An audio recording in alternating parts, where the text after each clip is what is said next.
What is going on, miners, and welcome back to the Hobbyist Miner channel.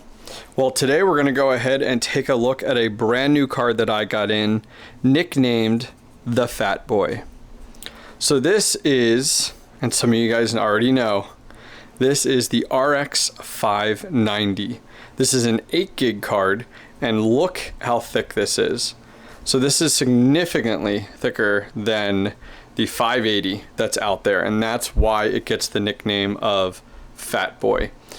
It is really comes down to the heatsink, actually, as to the real big differences. This looks super similar to the 580, and actually that makes me want to go get one and show you guys. So give me 1 minute and I'll be right back and get a 580.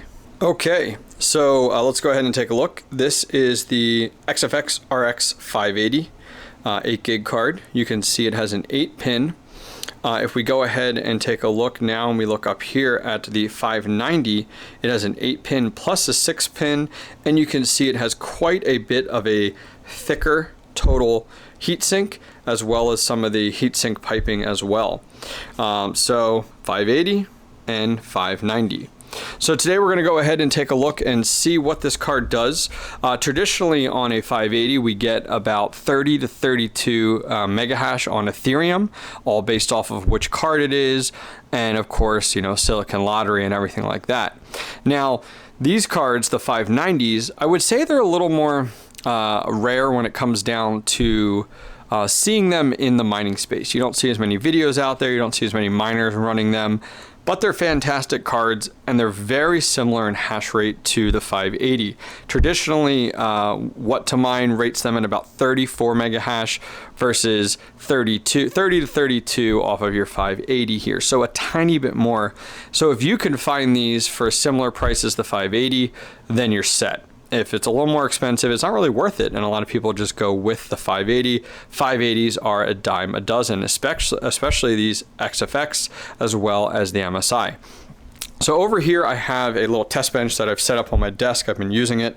This is one that I did have in my mining room here. Thank you to GPUrisers.com for being a motherboard rest. But we do have a RTX 3060 in here. I was doing some testing with it on Ravencoin, and this is a test bench that you guys could put together for very few dollars spent, to be honest with you. Power supply, this is just a 750 watt complete overkill for what we're running here. We have a 64 gigabyte GPUrisers.com solid state. This is an HP motherboard that we tore out of an old motherboard that was 50 bucks, and it had the CPU, heatsink, and memory already on it, ready to go. And that's it. That's all we got. I mean, pulled out the power supply out of the HP tower, and this is our little test bench on our rig. So we're going to go ahead, uninstall our 3060, and let me go ahead and get our 590 installed. So the 590 is installed. It really made me laugh. This is a 3060 EVGA, but like the difference in size between these two cards is ridiculous. How little the 3060 is. I mean, even putting it next to this 580 here, it's just so small. It's crazy. So our 590 is installed, ready to go. Let's go ahead. We got our handy dandy little HP power supply here, or power button, and we're going to go ahead and hit it. And there we go. Looks like our card is up, ready to go. CPU is powering up. We have HIVEOS running on this solid state drive here, and this is labeled Banshee, named after the X-Men in HIVEOS. So let's go ahead and jump over there now. Okay guys, before we go ahead and jump into HIVEOS, I want to let you guys know that I am on Twitter. We currently have 658 followers. I'm really hoping to hit 1,000 here soon. But you guys have been amazing with your support. If you guys are on Twitter, not everybody is. A lot of people are on Instagram, your TikTokers, your Facebookers. Twitter's my space. I really enjoy using Twitter. So if you guys are on Twitter, you want to keep up to date with kind of what's going on with me. I post all different pictures of things throughout the day related to crypto mining and me and upcoming streams and stuff. Check me out on Twitter, Hobbyist Miner, one word. Would love to connect with you on Twitter. So let's go ahead and jump over to HIVEOS.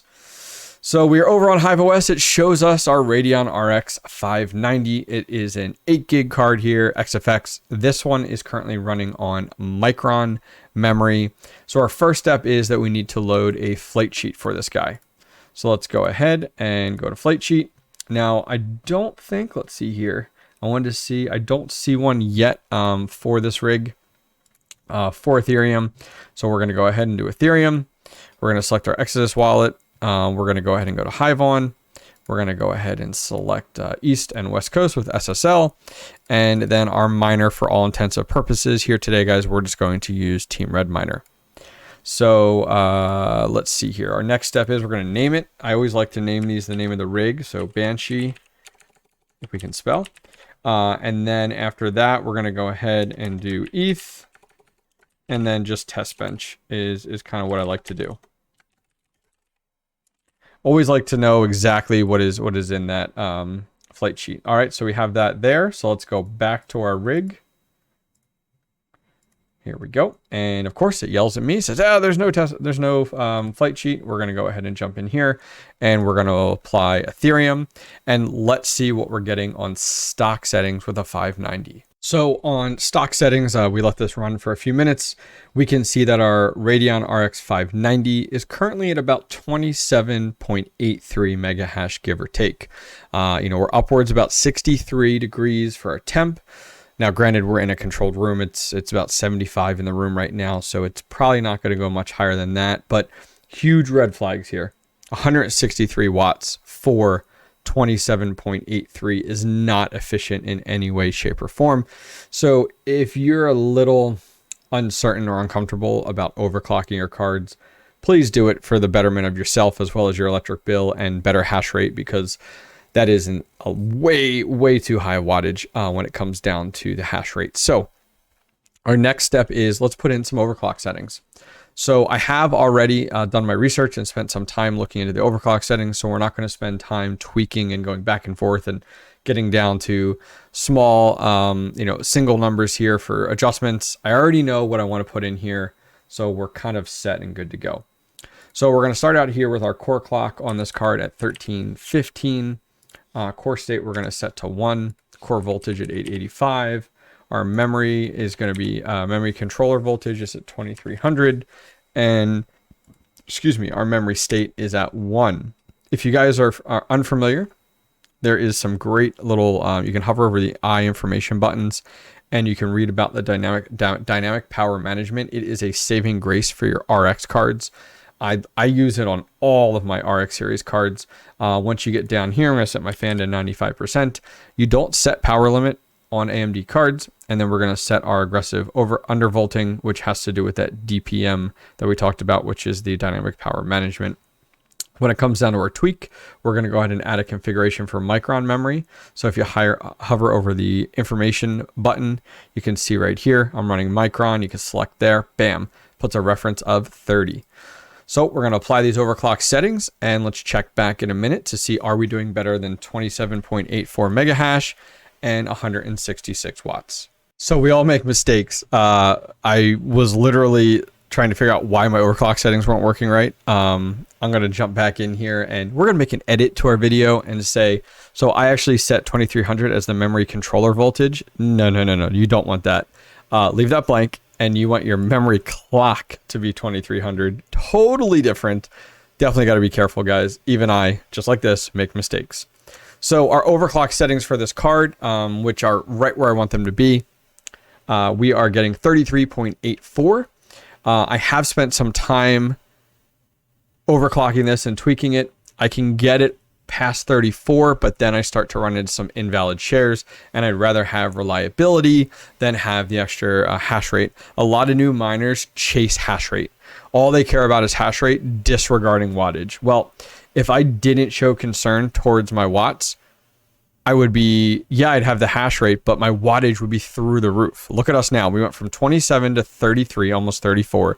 We went from 160 watts down to 92 watts. So for those of you guys that are new miners and just getting into things, hash rate is not everything. It really comes down to your efficiency, hash rate and wattage. What is the maximum amount of hash rate you can get for the minimum amount of watts?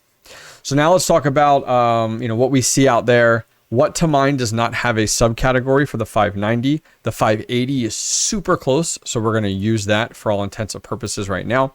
So we're going to go ahead in here and we're going to set our hash rate there is 33 point. 84. There we go. And now our watts, we only have right now our wattage in here, which is saying 92. We'll use that as an estimate. The best thing is to use a voltage meter, and we could use that if need be. And we're going to go ahead and hit calculate. So if we were sticking with 580, which is super close, it of course would put us upwards of Ethereum, telling us that we are at about $2.30 per day. If we take a little bit closer look there, $2.46 per day minus 24 cents in electricity puts us at $2.22.